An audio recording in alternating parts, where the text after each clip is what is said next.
Very good morning to all my dear student friends. आपकी CA foundation की exam first paper accounts का आज से फोर्थ डे में होने वाला है, थर्ड डे में आज से होने वाला है। वैसे ये मेरी जो भी एडवाइस है ये बाकी के एग्जामिनेशन पेपर के लिए भी उतनी ही रिलेवेंट है। मैं बेसिकली अभी सीए फाउंडेशन की पेपर होने वाला है इसलिए उसके ऊपर बात कर रहा हूँ। बाकी ये इंटर फाइनल किसी के लिए भी काम की हो सकती है। आज मैं आपसे जस्ट थोड़े से समय आपका लूंगा जिसमें मैं dos and don'ts in exam के समय, बिल्कुल उस समय की बात कर रहा हूँ, एग्जामिनेशन में जाते समय, एग्जामिनेशन हॉल में और उसके बाद का। ये भी बहुत इंपॉर्टेंट समय होता है बिकॉज वो 3 घंटे में आपको परफॉर्म करना है। तो उसमें कुछ चीज़ें जो मैं अपने एक्सपीरियंस से आपको एडवाइस दे सकता हूँ। डेफिनेटली इसमें से कई चीज़ें हो सकता है आप ऑलरेडी जानते होंगे, आपके पेरेंट्स ने भी आपको बोली हो सकती है। ठीक है, what you should do and what you should not do in this last moment. सबसे पहले तो आप एग्जामिनेशन हॉल में जाने के पहले ब्लेसिंग्स लीजिए। टेक ब्लेसिंग्स ऑफ पेरेंट्स और जो एल्डर्स हो आपके फैमिली में, एंड योर गॉड, जिनको भी आप वर्शिप करते हो। ये जो ब्लेसिंग्स होती है ये आपका सेल्फ कॉन्फिडेंस बढ़ाती है। ये जो मन में जो डर होता है ना, एग्जाम फीवर जो होता है, पैनिक जो होता है, उसको कंट्रोल करने में मदद करता है। आपके मन में एक विश्वास आता है, पीस होता है, कूल डाउन हो जाता है आपका माइंड। तो इसलिए बहुत इंपॉर्टेंट है। Reach before time. आप पहले से आपका एग्जामिनेशन का लोकेशन मालूम रखिए। अगर आपको ऑलरेडी मालूम नहीं है तो जाके देख के आ जाइए एग्जाम के 2 दिन पहले ही। Start well in advance from home की मार्जिन की रास्ते में कभी भी कोई तकलीफ हो सकती है, गाड़ी में कुछ प्रॉब्लम हो सकता है, इसलिए थोड़ा सा मार्जिन रख के घर से निकलिए। रीचिंग लेट और just at time will create panic and will unsettle your mind. तो अगर आप एग्जाम हॉल में बिल्कुल लास्ट मोमेंट पहुंचते हो ना, अरे लेट हो रहा, तो वो जो पैनिक क्रिएट होता है वो आपके परफॉर्मेंस को एडवर्सली अफेक्ट करेगा।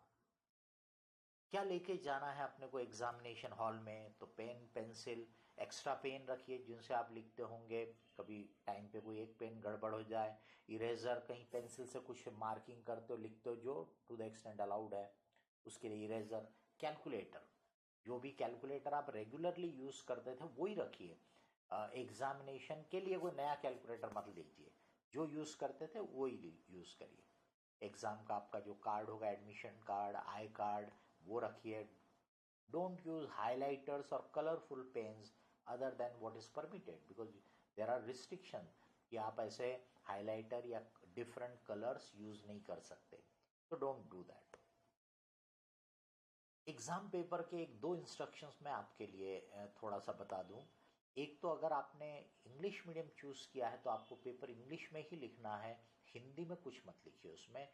हिंदी मीडियम जिन्होंने ऑप्ट किया होगा they will be writing their paper in Hindi, बराबर। If a candidate has not opted for Hindi medium, his her answers in Hindi will not be valued. Instructions exam के, ठीक है। फर्स्ट क्वेश्चन, ये भी एग्जाम के इंस्ट्रक्शन की बता रहा हूँ। First question is compulsory and candidates are also required to answer any, जैसे 4 questions from the remaining 5 questions, like this. अलग अलग एग्जाम में अलग अलग हो सकता है। फाउंडेशन में मेरे ख्याल से 4 क्वेश्चन और करने हैं out of the remaining 5 question. तो in case any candidate answers extra questions, सब questions over and above the required number, तो उसने ज्यादा के क्वेश्चन सॉल्व कर लिया या जहां सब क्वेश्चन थे वो ज्यादा के सॉल्व कर लिया, then only the requisite number of questions first answered in the answer book shall be valued. तो सीक्वेंस में जो पहले आएंगे वही वो आंसर वैल्यू करेंगे। Subsequent extra questions answered shall be ignored. तो इसलिए बेटर ऑप्शन है। वैसे तो जनरली पेपर पूरा करना ही मुश्किल हो जाता है कई बार, तो पूरा जितना रिक्वायर्ड उतना ही करिए। अगर टाइम बचा है और आपने एक्स्ट्रा किया तो आप देख लीजिए कि उसमें से कौन सा बेस्ट है, उसी को रखिए। जो एक्स्ट्रा सबसे वीक हो उसी को कट कर दीजिए। क्योंकि अगर रहेगा तो वो ये रूल लगाएंगे कि सीक्वेंस में जो सबसे पहले है वो वैल्यू कर देंगे, उसी पे मार्क देंगे, लास्ट वाले एक्स्ट्रा को छोड़ देंगे। Where appropriate suitable assumption should be made by the candidate. क्योंकि कई बार क्वेश्चन में थोड़ी सी एम्बिग्यूटी होती है, तो देखिए एग्जामिनेशन के इंस्ट्रक्शन ही है कि आप एजम्पशन लेके काम चलाइए, मेंशन कर दीजिए। Working note should form part of the respective answers. तो वर्किंग नोट इसलिए रफ में मत करिए। कई बार बच्चे लोग क्या करते हैं, लास्ट में एक पेज को रफ करके यूज कर रहे हैं। नहीं, आप वर्किंग नोट को आंसर का हिस्सा बनाइए। जैसे मैंने एक और वीडियो बनाया है, how to write practical paper, how to write practical exam, तो उसमें ही बोला कि भाई आपका वर्किंग नोट जो है, तो पहले आंसर वाला पार्ट क्या पूछा है, उसके बाद वर्किंग नोट। सेपरेट रफ में कुछ करने की ऐसा जनरली कोई जरूरत नहीं होती है। Make a quick go through of question paper, क्योंकि इंस्टीट्यूट ने आपको 15 मिनट क्वेश्चन पेपर पढ़ने के लिए दिए हैं, बराबर। उसमें लिखना तो है नहीं, तो आप अच्छे से क्वेश्चन को पढ़ लीजिए, ये बड़ा यूजफुल है। इजीएस्ट क्वेश्चन को पहले लेना है, ये ध्यान में रखिए। तो आपने क्वेश्चन पढ़ के सीक्वेंसिंग अपने दिमाग में रख लीजिए, मार्क कर लीजिए कि जो सबसे इजीएस्ट लगा, सेकेंड मोस्ट, देन और सबसे डिफिकल्ट क्या लग रहा है। तो इजीएस्ट से शुरुआत करिए। प्रैक्टिकल क्वेश्चन पहले लीजिए, थ्योरी क्वेश्चन थोड़ा बाद में लीजिए। थ्योरी क्वेश्चन लिखने में शुरू में अगर जाएंगे तो स्पीड बहुत कम रहेगी, टाइम बहुत ज़्यादा दे दोगे, उससे आपका पेपर कंप्लीट करने में प्रॉब्लम हो सकता है। तो शुरू में प्रैक्टिकल क्वेश्चन लीजिए और वो भी इजीएस्ट लीजिए, सबसे इजीएस्ट पहला क्वेश्चन। आपने जो बोलते हैं ना, पहला बैट्समैन अच्छा खेला तो फिर आगे की टीम का कॉन्फिडेंस बढ़ जाता है। आपने पहला क्वेश्चन अच्छा किया तो आपका जो सेल्फ कॉन्फिडेंस है वो बढ़िया बन जाएगा, आपका माइंड कंट्रोल में आ जाएगा, थोड़ा पीसफुल रिलैक्स हो जाएगा आपका mind. Try to complete 100%। Paper हमेशा 100% करने की कोशिश करिए। भले ही कोई क्वेश्चन आपको आखिरी में ऐसा लगे भी कि उतना अच्छा नहीं जम रहा है, पर लिखिए, जितना जमा उतना कर दीजिए। Start new question on A fresh page. Be prepared for unexpected और डिफिकल्ट क्वेश्चन। मेंटली प्रिपेयर होके जाइए कि एग्जाम पेपर में कुछ आड़ा टेढ़ा आ सकता है, क्योंकि एक प्रोफेशनल लेवल की एग्जाम है, अनप्रेडिक्टेबल होती है। आपकी किस्मत बहुत अच्छी रहे, भगवान करे, और आपको बिल्कुल मन मुताबिक पेपर आए, ये तो हम चाहेंगे, विश करेंगे, लेकिन हमारे बोलने से चाहने से तो नहीं होता ना। तो प्रिपेयर्ड रहो मेंटली, बिकॉज जब आप मेंटली प्रिपेयर्ड हो कि कोई क्वेश्चन आड़ा टेढ़ा आ सकता है, तो ऐसा क्वेश्चन देखने के बाद आप पैनिक नहीं होंगे। लेकिन आप अगर बिल्कुल रोजी पेपर का एक्सपेक्टेशन लेके बैठे हो और क्वेश्चन थोड़ा गड़बड़ दिखा, तो पैनिक में, डर के मारे जो आता था वो भी अपन गड़बड़ करने लगते हैं, वो भी अपन गलत करने लगते हैं। Solve as much as possible, है ना, पूरा पेपर करने की कोशिश करिए, छोड़िए मत। ड्यूरिंग द पेपर, जब आप पेपर लिख रहे हो, drink water in between.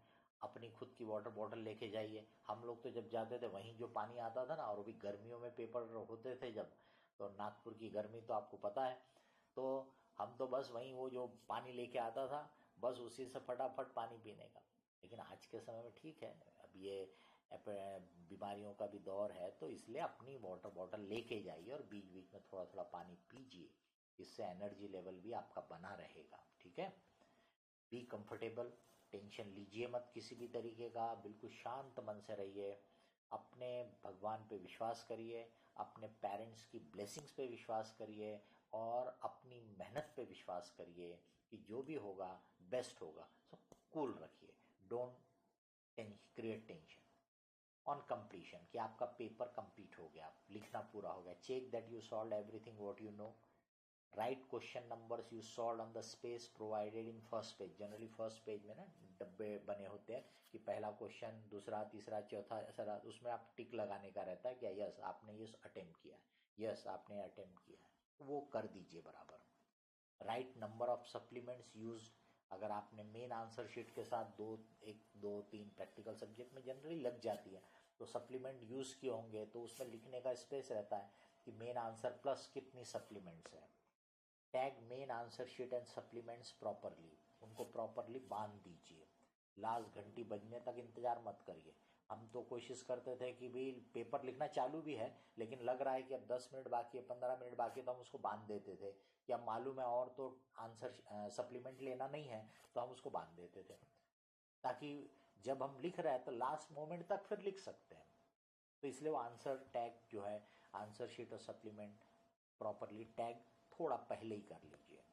Right roll number in the specified place only. इधर उधर कुछ भी लिखना, मार्किंग करना, या अपने जैसे बोलते हैं ना रिलीजियस सिंबल बनाना, ये सब प्रोहिबिटेड होता है। तो मत करिए। भगवान को अपने मन में याद करिए, पेपर पे ऐसा कुछ मत मार्क करिए कि जिससे अननेसेसरली आपको प्रॉब्लम उसका हो। Then again you can go through your whole answer sheet if time is there. Don't leave exam hall before the time is over. 3 घंटे पूरे वहीं पे बैठिए।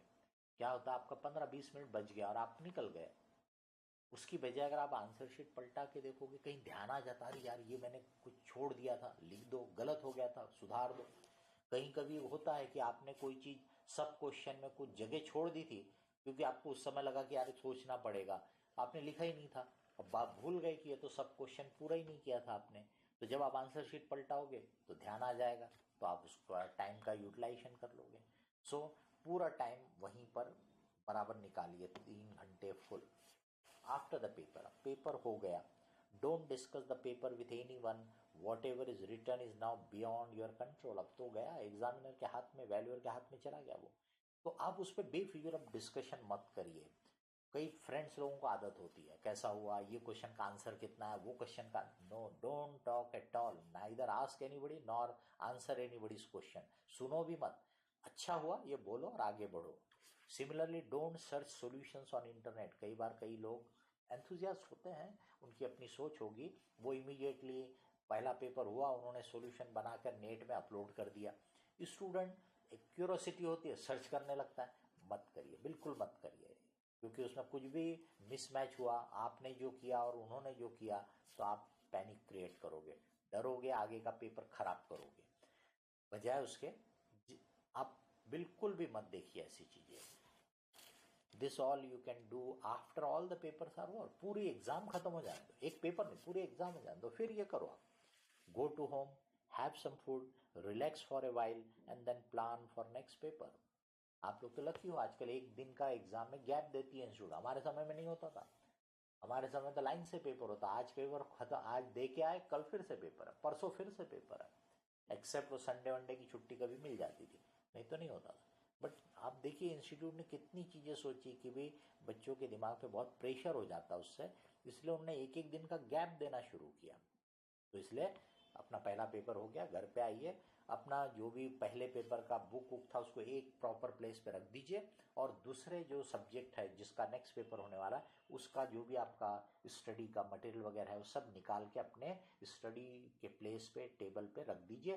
बढ़िया जाइए, मम्मी डैडी से थोड़ी देर बात करिए, रिलैक्स होइए, किसी से पेपर की बारीकियां मत डिस्कस करिए, जस्ट हो गया 100% हो गया, या कभी अनफॉर्चुनेटली ठीक है तो उतना अच्छा नहीं हुआ, एवरेज हुआ, जो भी है वो बातें करके खाना वाना खाइए और रिलैक्स होइए, थोड़ी देर रिलैक्सेशन कर लीजिए और फिर नेक्स्ट पेपर की पढ़ाई शुरू करिए। After the exam and until the result, exam भी हो गई, अब रिजल्ट का इंतजार है, जनरली 2 महीने का इंतजार होता है ना। असेस चांसेस ऑफ सक्सेस, अब आप अपना असेसमेंट कर सकते हो कि कैसा आपका हुआ। इफ गुड, अगर आपके सक्सेस के अच्छे चांसेस है, start preparation for next level.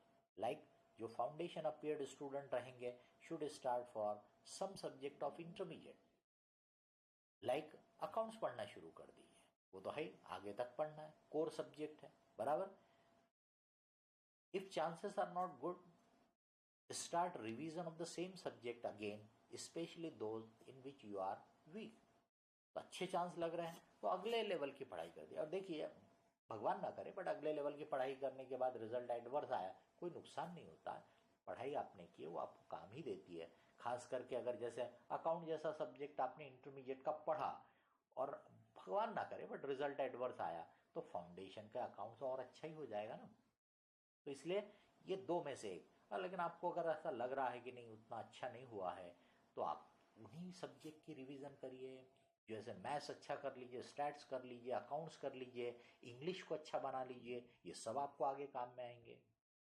The above is important to keep the momentum of study, otherwise it will again take good amount of efforts and time to gain the same momentum and rhythm।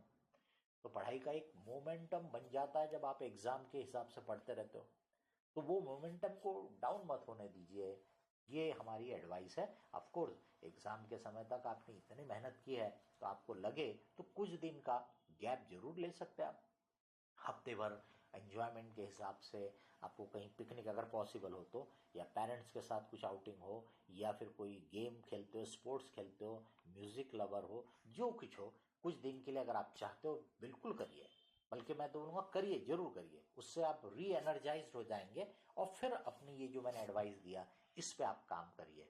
मतलब exam result तक time waste मत करिए। हफ्ता भर आपने enjoyment किया, वो आपके री एनर्जाइज करने के लिए सही चीज थी। 2 महीने फालतू के वेस्ट किए, वो बर्बादी थी टाइम की। My best wishes are with you. I wish you all the best. I am very confident कि आप लोगों ने जितनी मेहनत की है, जितनी ईमानदारी से पढ़ाई की है, with the blessings of your parents, God and teachers, you will definitely do very well in the exam. Confidence रखिए, बिल्कुल निगेटिव थॉट्स को मन में मत लाने दीजिए। Okay, I wish you all the best again. Thank you.